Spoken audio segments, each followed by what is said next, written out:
Hey, what's going on, everybody? It's your boy Prim back with another video, and I am doing a weekly wrap up where I'll be discussing events and stuff that happen in the movie industry, in the TV industry, and things that I find relevant to share with y'all guys. So, it's been a very eventful week. A lot of things happened. A lot of news came out in regards of certain movies that were released, in particular Space Jam. Of course, if you haven't seen it, I would recommend it to watch, if you're into stuff like that. So let's get into it. That's the first one on the list, Space Jam: A New Legacy. Rocks the box office. But remember, guys, this movie is geared towards preteens and teens. So it's like splitting hairs on this one because a lot of people disliked it for whatever reason. I'm not sure why, but to me, I thought it was good for what it is. And basically, it is a preteen slash fandom movie towards the person who's in it. Like, okay, the first one had Michael Jordan, this one has LeBron James. So between those two, that's your demographic, and this is what you get. It's lighthearted movie with a message, dealing with family and not being hard on your kids, and letting them go their own path. Definitely enjoyed the movie. Definitely enjoyed the special effects in this one more than the other one, Michael Jordan. Not knocking that one, but back then, even though they had kind of special effects, they didn't use it as it should be. Again, this movie right here, Space Jam: A New Legacy, is geared towards the kids. Showcase LeBron James and other NBA basketball players, male and females. A couple of actors and actresses in there that did their job, did good. The director did an excellent job for what he had to work with the material. The only nitpick I would say is when it comes to Warner Brothers, they have an issue when it comes to oversaturating stuff. Like they did good with Ready Player One, but you can't use that same concept and keep it going.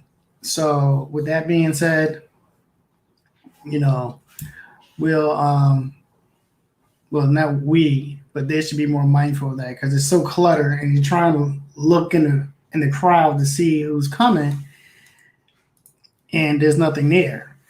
So, or not, there's nothing there, just too much. It's like finding Waldo in a picture. So, let's see. Here we go. Okay. Here you go, Vern. What's going on, man? I'm gonna send you another link. For some reason, you're not coming through. For some reason, but yeah, I found it very interesting that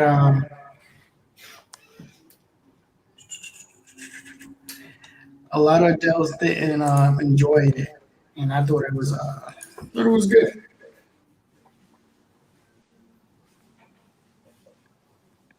Just give me a minute. Let's see. Send another one. Boom.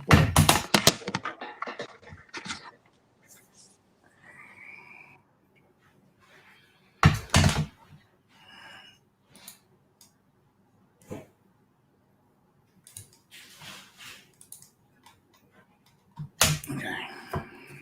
So hopefully you can come back in, Vern, and we'll be waiting for you.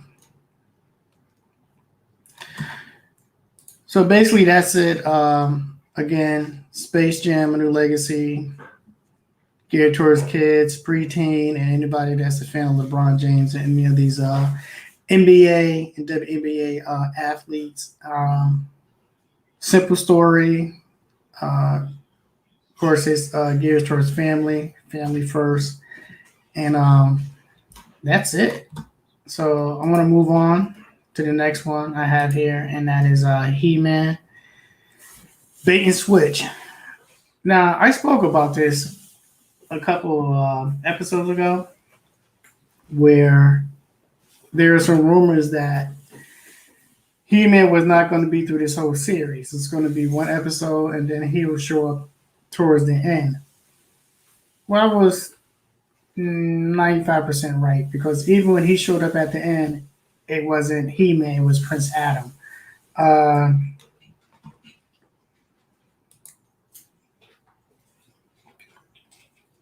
This is wrong.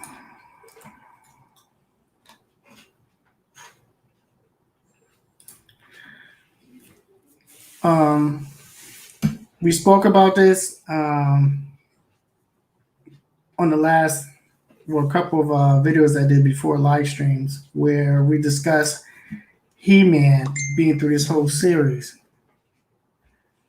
So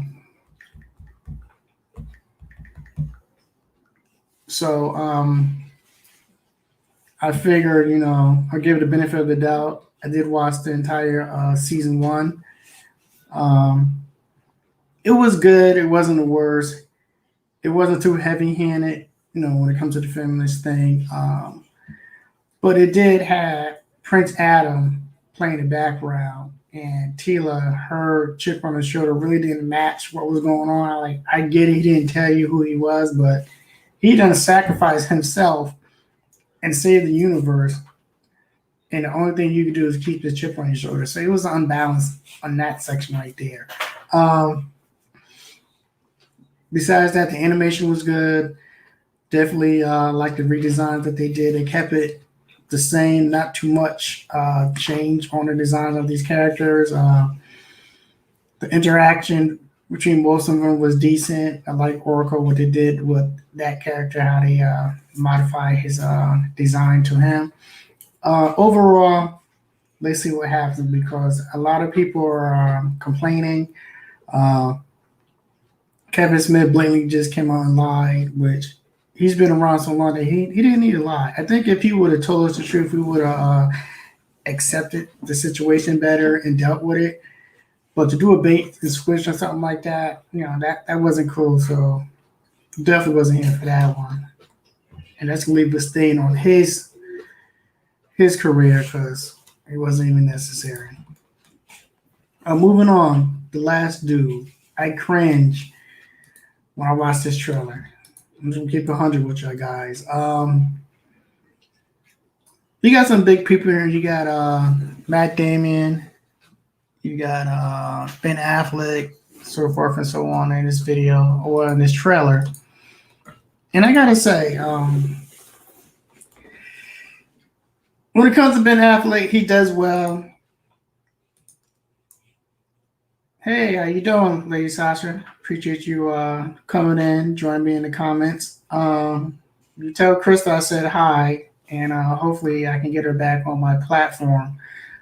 I definitely want you guys to enjoy each other, and I'm looking forward to the next video you guys put out. Yeah. Yeah, but the trailer for The Last Dude, it's an epic piece dealing with knights. Put me to mind of Excalibur. Big budget. I'm here for it. Great actors cast in the roles, but the story itself is like, it's gonna be a hit or miss. I definitely enjoyed Ben Affleck. I heard he had his hands in this story, him and Matt Damon. If that's true, then I feel a little bit more comfortable. I like what he did with Goodyear Hunting. I like what he did with Gone Girl. So he definitely know how to write and do a nice balance of certain topics. But this one right here in this climate, I don't know. I think it's a cash grab, and I hope that's not the case.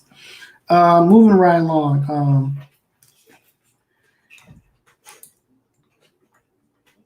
I'm splitting hairs again. I'm just keeping 100 with you. I really feel some type of way about this. Michael B. Jordan reportedly is in negotiation to develop a Black Superman series for HBO Max. Yeah, I'm not here for it. And the reason why I'm not here for it is for the simple fact that, a lot of us, different groups, organizations, finally got a chance to display and present what we have to offer with our culture, mythological stories, um, culture, uh, biopics, historical events, so forth and so on, even current events. And when you complain that it's not a good representation of yourself, or you don't see yourself in these movies or TV shows, what have you, when you get the chance, the only thing you can do is take a character that's white and change it black instead of getting your own character. And we have a plethora of superheroes that we can choose from. Like case in point, that's on the screen. Um, I'm not sure why Michael B. Jordan would do something like this. Who knows? But if you want to display more, and introduce new superheroes to people, then just dive deep into what we already have that nobody's have seen or even heard of. I get it. All right, we got my man Tribal now. I can see Michael B. Jordan being interested in the role of Superman, at least being some part of it. But with that said, I like to see him complete live action static shot first. Yeah, yeah, that's what I'm about. That's what I'm talking about, Merv. It's too many superheroes that are well written that have backstories and all types of stuff for us to just keep doing what we're doing. It don't make no sense. It's kind of, it's just backwards to me. So I appreciate the brother. I like what he's doing. I'm not gonna say I'm not gonna watch it. I'll probably still watch it, but if there's a way that he can get his hands on untouched black superhero character from Milestones to Marvel and DC, then why not just display those characters? It's real easy. Moving right along, is Warner Brother low key winning on HBO? Hell yeah, and I'm gonna tell you why. Okay, great. Hi, Nusa. Hey, how you doing? I'm glad you're here. Um, of course, if you have any comments or share any of your ideas, please chime in. I'm really looking forward to that. Appreciate you coming over and watching my live stream. So let's get into it. Is Warner Brothers low key winning on HBO Max? Definitely. I'm gonna tell you why they're winning. All the property that they released at the beginning of this year, let's see what they have here. Godzilla versus King Kong, Mortal Kombat. Those two alone were popcorn movies that for some reason knocked out the box.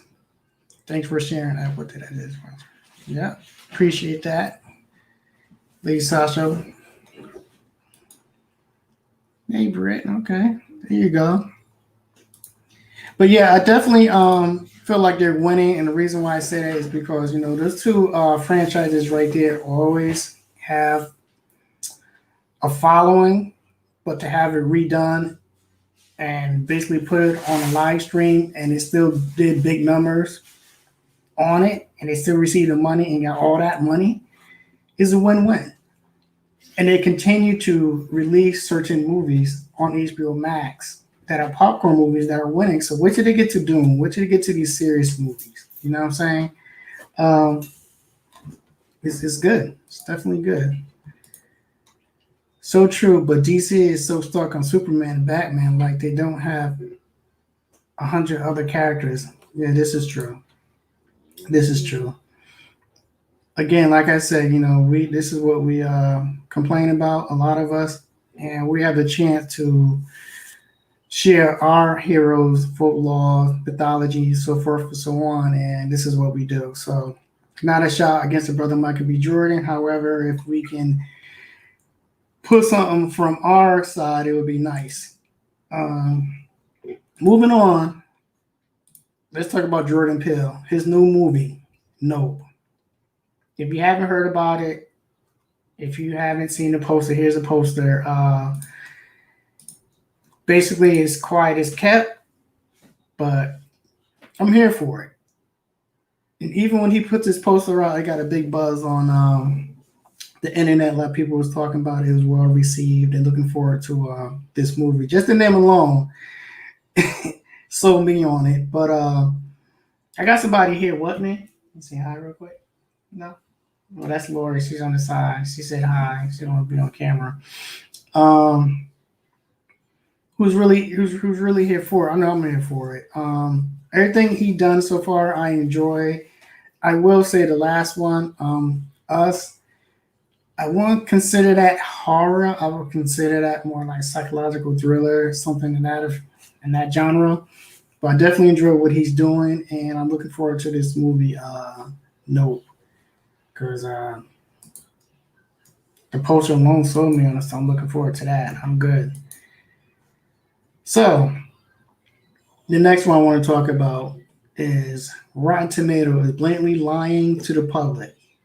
The movie studios control them, Marvel and Disney, because it seems like every time they have a new release from these two studios, and it's like a high rating, 80, 70%, and then the next week it's down to like 20%, with the public saying 30. So somebody's lying, and the track record alone shows that either these guys own this on the low or they're paying them more. Like somebody, one hand is watching the other.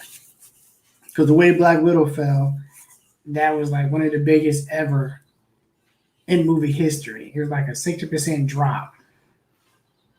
So I just want to put that out there for you guys to check it out. If you want, you might want to go to Rotten Tomatoes and look back on certain movies that came out and got released, and then fast forward 2 weeks and see the result. It's going to be like well over a 40% drop on blockbuster movies. All right, so what else we got going on over here? The buzz. So let's talk about the buzz. This is the section of the live stream where basically I talk about what's coming down the pipe, and I'm hearing good reviews on it, good things about it, and that movie is called Dune. The way this movie is shaping up, along with the actors in there, plus the director, I like a lot of the stuff that he has done. It's going to be nice. It's going to be good. The only hang-up that I'm hearing about, and they're still trying to negotiate, is that they want this movie to be released solely in theaters. But since Warner Brothers producing it, they want it on HBO Max. So I'm not sure if they're going to come to a happy medium where they release half in theater and strictly on HBO Max. But we'll see. I know there's a couple of people that's looking forward to this. I am. I remember the original one that came out, I think in the 80s. That was good. So I'm looking forward to this one and see the spin on it. If they're going to follow the movie or they're going to take it straight from the books. I'm not sure how they're going to go about it. But definitely looking forward to that. We have a ghost. I'm not sure if you guys know about this, but Anthony Mack and Bohr are joining up to be in a little show on Netflix. And basically it's about them having an entity or a ghost in their house. They befriend it. Somehow this ghost ends up on the internet. It gets fame, notoriety. So what they do is end up trying to figure out, well, how did this ghost get there from the beginning? That's when the CIA and FBI get in there. So from that synopsis alone is enough for me to check it out. But I think these two right here will have good chemistry because I enjoy both of their acting. I think it's a good match for the casting, especially with this material that they're working with. And let's see what happens. I hope it's another hit for both of these guys because I definitely enjoy what they've been doing so far. I think that is it for me. It's a quick little weekly wrap up where I go over things that I find relevant to share with y'all guys. Please follow me on Instagram at Prempster0011. Join my Facebook group, CT Movie Buff. And if you're watching, please like, subscribe, leave a comment. All this is needed and appreciated. I will be back every Sunday with a weekly wrap up or interview, but I will be jumping up here sometimes through the week with little videos to keep it going. Again, this is your boy Prem with the weekly wrap up, episode 3, and I am out. Peace.